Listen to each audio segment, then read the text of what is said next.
Circuit house की खौफनाक कहानी। ये कहानी है रामू और दिनेश की, जो मुंबई में रहते थे और इंजीनियरिंग की पढ़ाई कर रहे थे। कॉलेज के एक प्रोजेक्ट के लिए उन्हें लक्कड़पुर गांव जाना था, जो ऊंची पहाड़ियों और घने जंगलों के बीच स्थित था। ये कॉलेज के प्रोजेक्ट करते करते तो मैं परेशान हो गया हूँ। क्या करें यार, लास्ट ईयर है, कोई चांस नहीं ले सकते। जल्दी जल्दी पैकिंग कर, 3 बजे की बस है, लेट हो जाएंगे। दोनों बस में बैठकर रात के करीब 9 बजे लक्कड़पुर की सुनसान सड़कों पर बने सबसे पुराने बस स्टैंड पर पहुंचते हैं और 10 बजे तक यहीं पर बैठे रहते हैं। शायद उन्हें किसी का इंतजार था।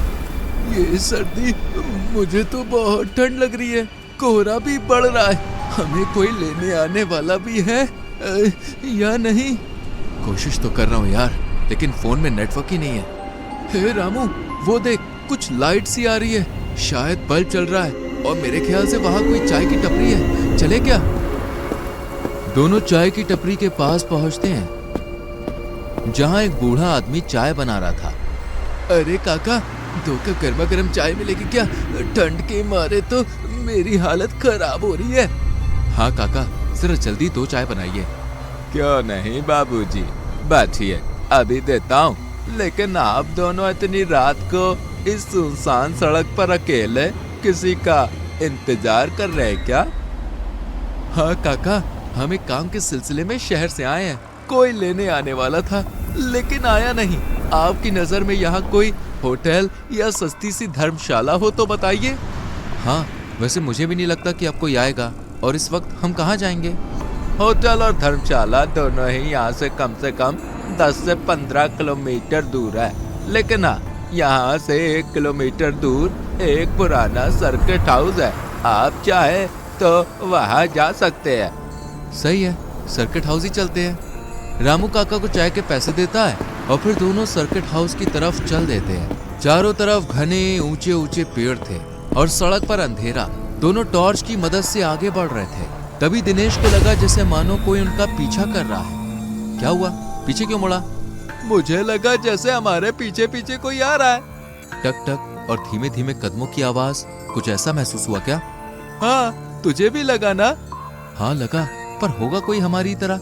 वैसे भी यहाँ पर कितना अंधेरा है, चारों तरफ तो कोहरा है। तू जल्दी चल, अब डर सा लग रहा है इस रोड पर। दोनों जल्द ही सर्किट हाउस पहुँचते हैं और जोर जोर से दरवाजा पीटने लगते हैं।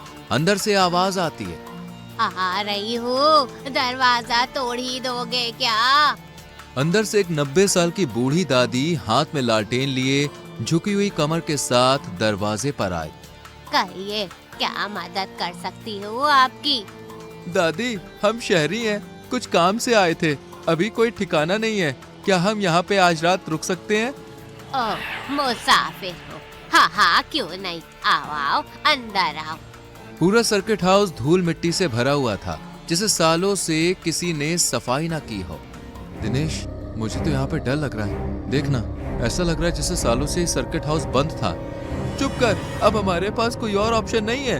वैसे भी बाहर वो कदमों की आवाज, मुझे तो पहले से ही डर लग रहा है। अब तू शांत रहे यार। अरे घबराओ नहीं बच्चों, यहाँ डरने की कोई बात नहीं है। तुम कुछ खाओगे? बना दूं? नहीं दादी, हम अभी चाय पी कर आए हैं। आप खामखा तकलीफ मत कीजिए, बस हमारा कमरा दिखा दीजिए। वैसे दादी, कुछ हल्का फुल्का अगर मिल जाता तो अच्छा होता, लेकिन आप तकलीफ मत कीजिए, हम विस्की पीकर काम चला लेंगे। नहीं, इस घर में विस्की मत पीना, ऐसा सोचना भी मत। क्यों दादी, क्या हुआ? नहीं, कुछ खास नहीं, बस यहाँ दारू पीना मना है।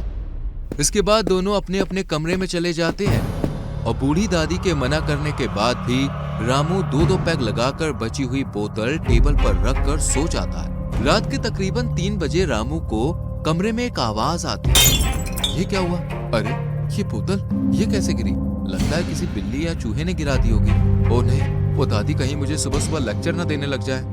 बूढ़ी दादी की डांट से बचने के लिए रामू कांच के टुकड़े साफ कर कचरा बाहर फेंक कर वापस से सो जाता है। थोड़ी ही देर बाद रामू को कमरे के बाहर किसी के रोने की आवाज आ रही थी। बाहर जाके देखता हूँ कि कौन रो रहा है। अरे, इसी कमरे से रोने की आवाज आ रही है। रामू धीरे से कमरे का दरवाजा खोलता है और देखता है कि बूढ़ी दादी दीवार को खुरचते हुए रो रही थी। दादी, आप क्या कर रही हैं? दादी की डरावनी आवाज और हरकतें देखकर रामू बाहर की तरफ भागता है। वो दिनेश दिनेश चिल्लाता है, लेकिन तभी उसे ऐसा लगता है जैसे कोई मानो ऊपर से उसके ऊपर कूदा और वो चीखता हुआ फर्श पर गिर पड़ता है। कौन है?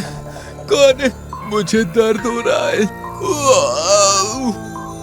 अचानक से रामू के कंधों पर कोई अपने दांत गड़ा देता है। उसके कंधे से खून बहने लगता है। वो दर्द में तड़पते हुए फर्श पर रेंगने लगता है। तभी उसके हाथ एक डंडा लगता है जिसे वो पूरी ताकत से पीछे दे मारता है और मुड़कर देखता है, लेकिन वहां तो कोई भी नहीं था। कौन है? कौन है? सामने आओ, सामने आओ। इतने में पूरा सर्किट हाउस एक लड़की की डरावनी आवाज से गूंज उठता है।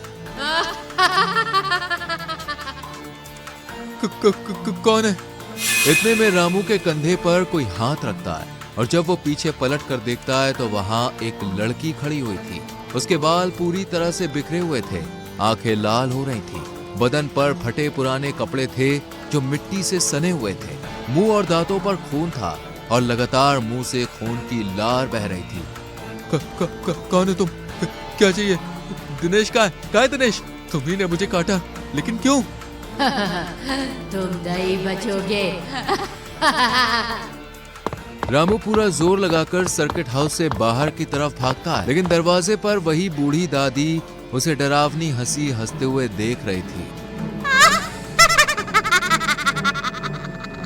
कहा था मैंने यहाँ शराब मत पीना, पर तुम नहीं माने।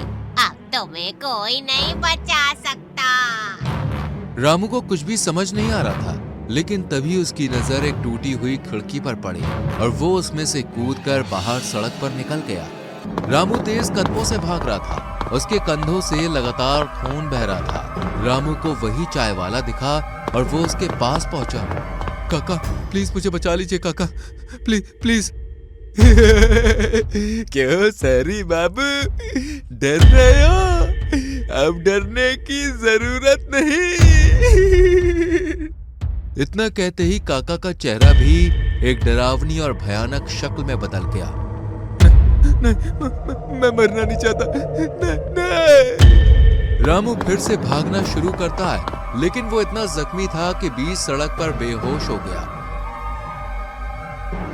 और जब उसकी आंख खुली तो वो हॉस्पिटल में था। एक कांस्टेबल उसके पास बैठा हुआ था। सर जी, इन्हें होश आ गया। क्या हुआ था? तुम बीच सड़क पर खून से लथपथ पड़े थे। रामू ने इंस्पेक्टर को पूरी बात बताई, लेकिन उन्हें जरा भी हैरानी नहीं हुई। जैसा कि वो जानते थे वहां ऐसा ही कुछ हुआ होगा। मुझे लगा ही था। दरअसल तुम जिस सर्किट हाउस की बात कर रहे हो, वहां आज से 35 साल पहले एक बुढ़िया अपनी पोती के साथ रहा करती थी। एक दिन कुछ शहरी लड़के उसी सर्किट हाउस में ठहरे और शराब पीकर बूढ़ी दादी की पोती के साथ बहुत गलत काम किया।